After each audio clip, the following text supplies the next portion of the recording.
เปิดแล้วร้านช่อช่างช็อปอำเภอท่าเรือรับซ่อมมือถือทุกรุ่นทุกอาการเสียตรวจเช็คเครื่องฟรีตีราคาก่อนซ่อมโดยช่างมืออาชีพมีช่างซ่อมเองรับซ่อม iPhone iPad รับเพิ่มความจุ iPhone เปลี่ยนจอเปลี่ยนแบต iPhone รอรับได้เลย15 นาที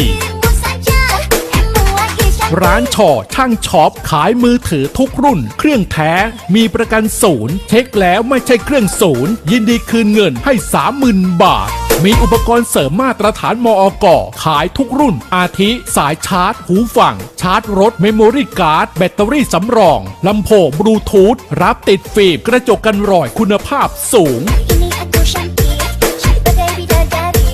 ร้านช่อช่างช็อปเปิดทุกวันไม่มีวันหยุด6 โมงเช้าถึง5 ทุ่มซื้อซ่อมเทิร์นขายฝากมือถือนึกถึงช่อช่างช็อปรวดเร็วจริงใจซื่อสัตย์ราคายุติธรรมร้านช่อช่างช็อปซ่อมมือถืออำเภอท่าเรือรอรับได้เลยโทร035-950-354และ086-354-7923